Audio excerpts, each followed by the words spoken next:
Selamat siang, Assalamualaikum warahmatullahi wabarakatuh. Ya, kita lanjutkan kembali materi untuk perancangan basis data. Nah, untuk pertemuan kali ini kita melanjutkan membuat desain. Kemarin kita sudah membahas tentang normalisasi tahap pertama, kedua, dan ketiga.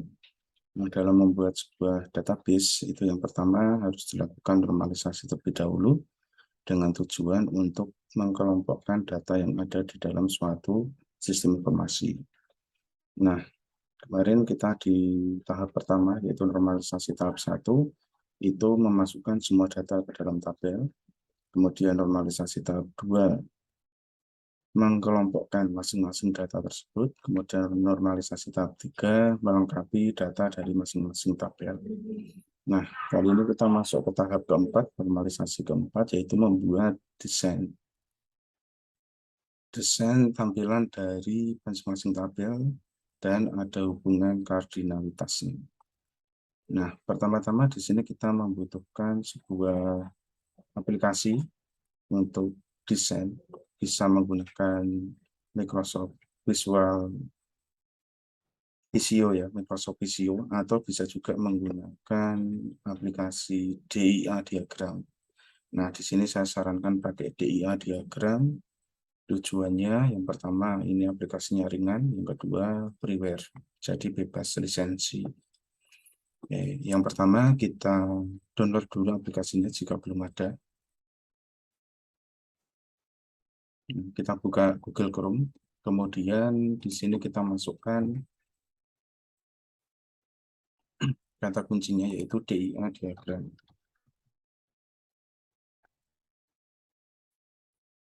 Nah, seperti ini ya. Nah, aplikasi yang kita pakai itu yang ini. Ini, nah, linknya di sini. Kita klik. Kemudian kita download saja. Kita tunggu sampai loadingnya selesai. Nah, seperti ini sudah memulai proses downloadnya. Nah, jika sudah ini tinggal kita buka. Kita tampilkan dalam folder.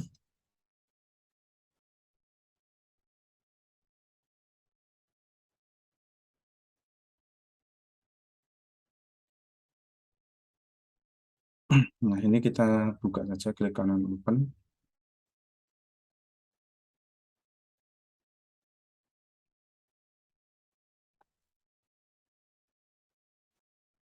Kita pakai bahasa Inggris ini, biar nanti kalau mencari tutorial di internet itu biar mudah memahaminya. Karena kebanyakan menggunakan bahasa Inggris. Dan tinggal kita next, install. Kita tunggu sampai proses ini selesai.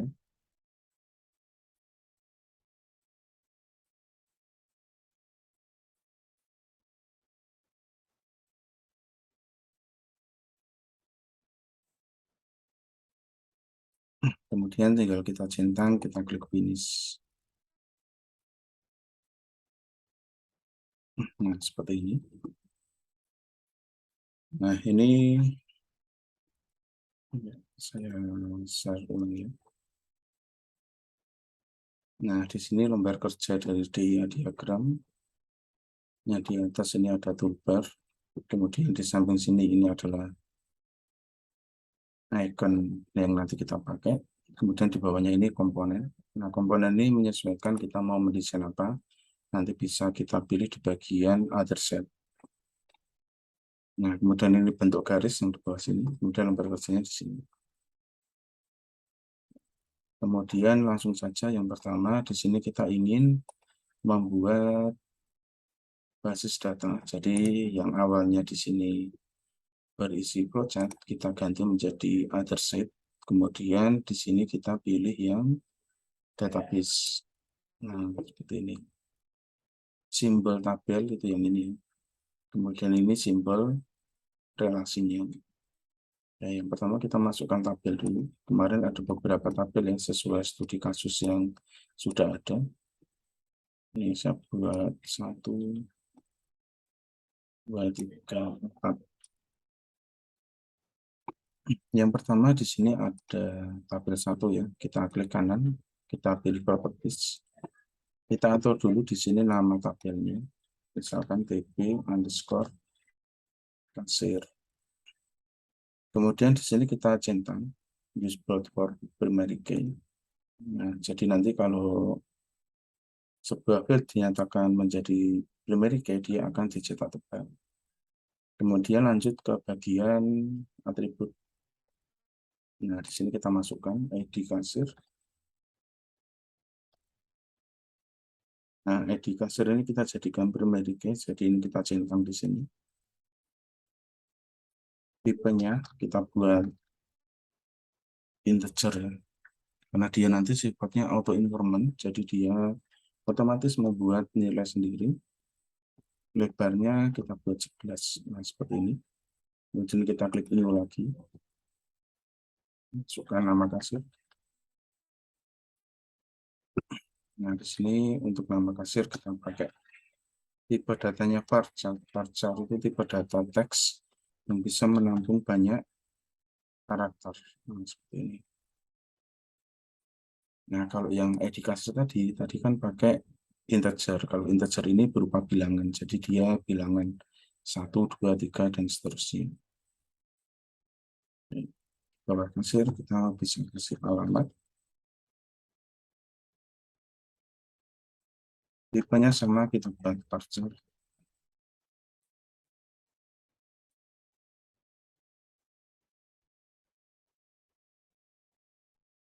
Kemudian nomor telepon. Kalau jumlah karakternya di bawah 25, nah di sini kita pakai karakter biasa saja. Oh iya, ada yang terdapat ya tadi ya. Di sini no labelnya kita hilangkan. Jadi biar data ini benar-benar terisi ya, tidak ada data yang kosong. Kemudian username.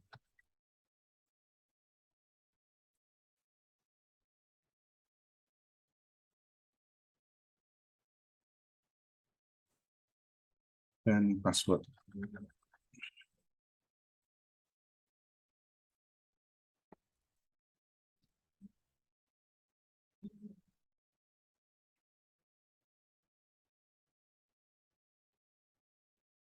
Nah, di sini kalau kita ingin menambahkan sebuah field, kita bisa pilih new. Kemudian kita masukkan nama fieldnya, kemudian tipe data, dan lebar fieldnya. Nah, setelah itu statusnya di sini.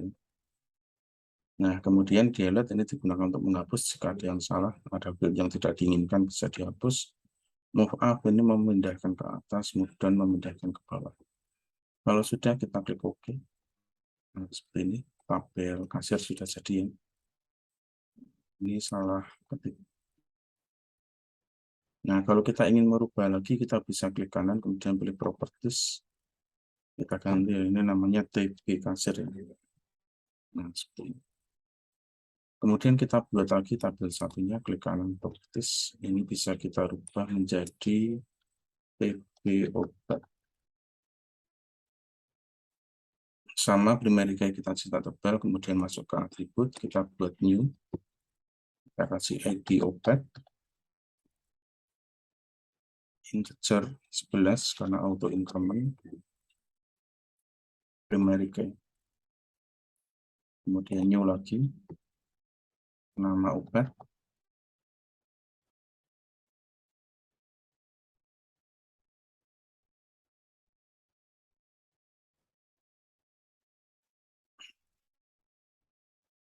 Kemudian satuan.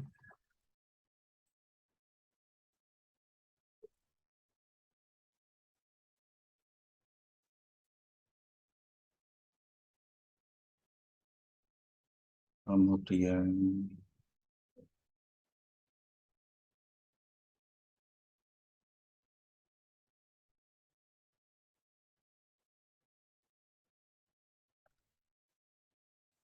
tanggal ya, atau pada luar gitu aja. Nah, untuk tipe data yang memakai tanggal, kita bisa menulis date saja di sini, ukurannya tidak usah kita masukkan. Kemudian keterangan.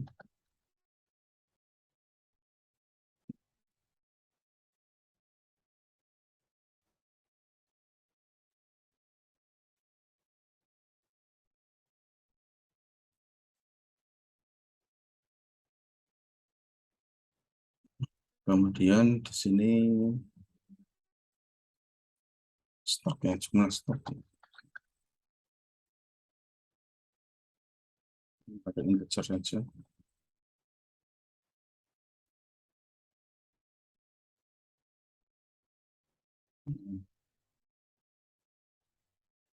Oke, untuk obat kemungkinan hanya ini saja kita beli. Oke. Nah, ini nanti silakan disesuaikan dengan normalisasi sebelumnya ya. Setelah tabel obat selesai, selanjutnya adalah tabel transaksi. PP transaksi.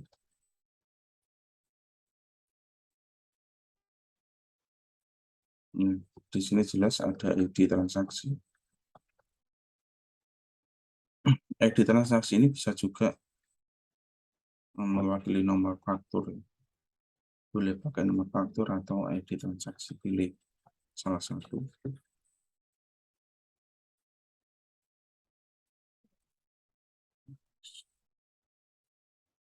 Ada ID transaksi, kemudian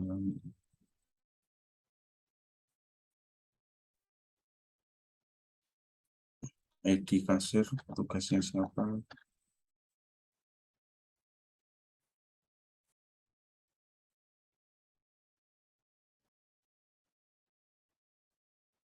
kemudian tanggal transaksi,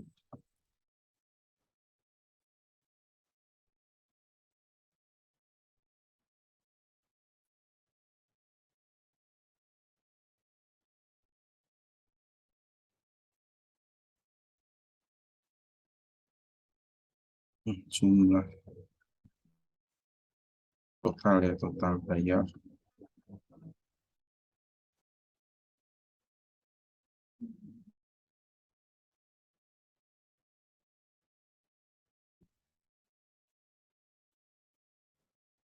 total diskon,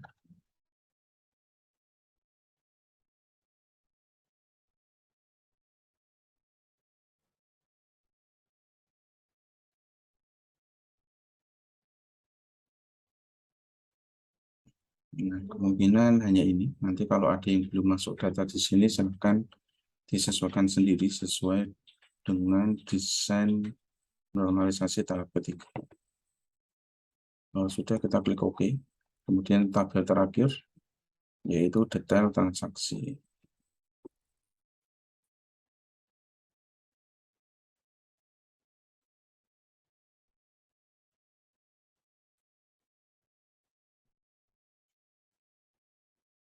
Nah, di sini tetap ya ID transaksi masuk.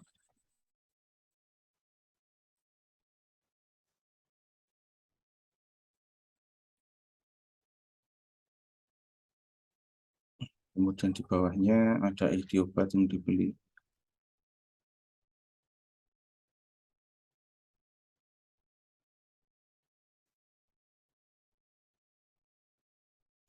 Kemudian di bawahnya ada jumlah beli.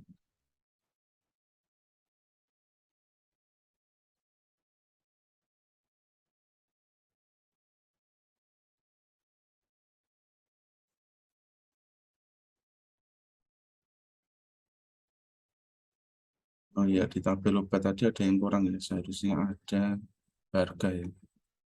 Ini kita buat subtotal dulu. Total ini nanti harga dikali jumlah belinya.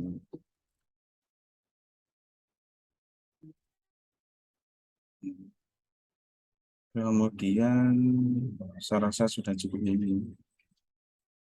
Oke, kita klik. Oke. Kita kembali ke tabel obat, kita tambahkan harga ya di sini. Di atribut, di sini ada harga.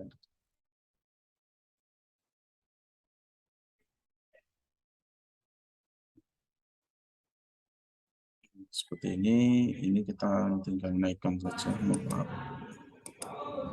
keterangannya ini kita turunkan seperti ini. Kalau sudah, kita klik OK.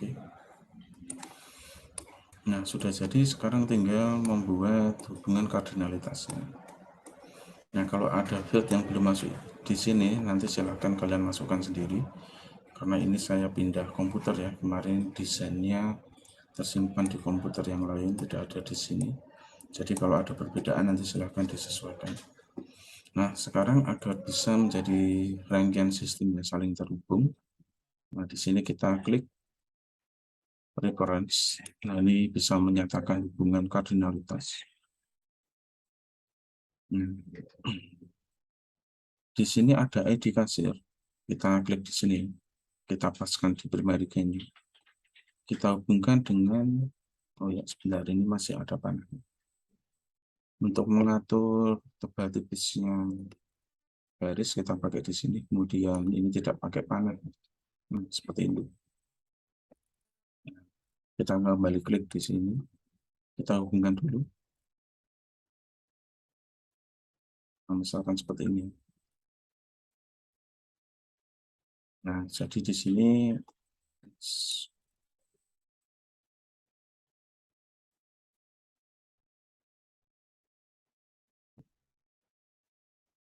perhatikan di sini ada simbolnya angka 1 sama N. Angka 1 ini one. One itu berarti satu kali dicatat di TP kasir. Misalkan nama kasirnya Anton. Nah, data Anton hanya dicatat satu kali di sini.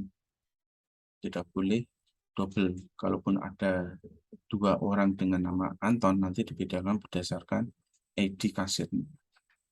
Nah, kemudian di bawah sini, kalau di tabel transaksi, ID kasir ini bisa berulang kali ditulis atau dicatat. Karena apa? Karena dalam satu hari mungkin ada beberapa kali transaksi di mana si Anton sebagai kasir waktu bertugas, misalkan ada 10 kali transaksi, berarti data si Anton akan masuk ke tabel transaksi sebanyak 10 kali.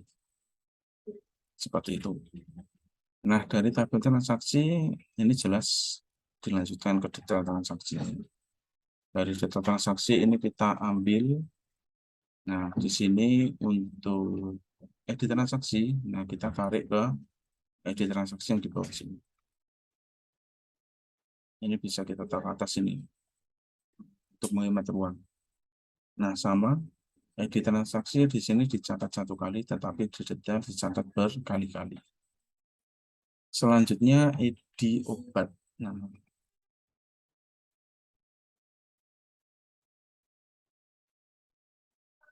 Nah, ID obat di sini sama, kita buat dengan kardinalitas ID obat ke ID obat.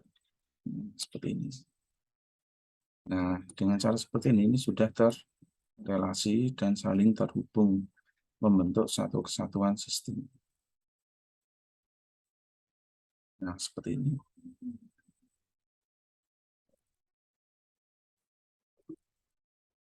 Nah, jadi di sini yang disebut data master. Nah, master itu bisa TP kasir, TP obat. Kemudian transaksinya, TP transaksi, dan detail transaksi. Kenapa di sini juga detail transaksi? Tujuannya agar ID transaksi, ID kasir, tanggal transaksi, total bayar, dan total diskon ini tidak ditulis berulang-ulang. Jadi meminimalisir terjadinya redundansi data atau data yang sama, sehingga bisa menghemat space atau lokasi penyimpanan dari sistem informasi. Nah, lalu selanjutnya yang dilakukan adalah melakukan ekspor. Jadi desain ini harus kita ekspor. Sebelumnya kita simpan dulu ya, file save atau save as bebas. Misalkan masuk ke data D atau data E, atau kita masukkan ke data D ya. Oke, kita klik folder baru, misalkan belum pernah membuat folder.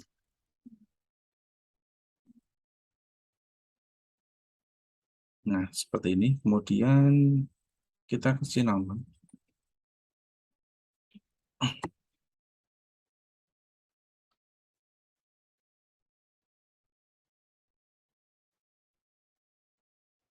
Kemudian kita klik save. Nah, kalau sudah, kita ekspor biar menjadi format gambar. File ekspor. Kemudian di sini kita tentukan saja. Kita pilih JPEG atau PNG. Nah, ini PNG. Kita klik save. Nah, di sini ada resolusinya, langsung kita klik ekspor saja. Kita lihat hasilnya. Kita buka folder D, kemudian tadi saya kasih nama saya sendiri, Arif.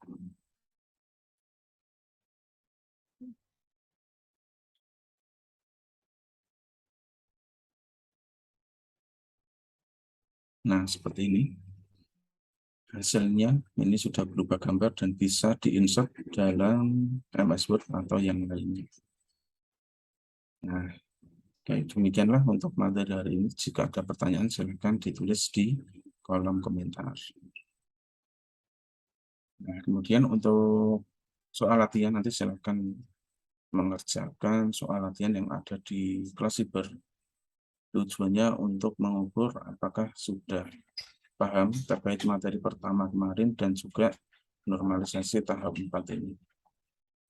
Nah, silakan dikerjakan. Untuk pertemuan hari ini cukup sekian. Saya akhiri. Selamat siang. Wassalamualaikum warahmatullahi wabarakatuh.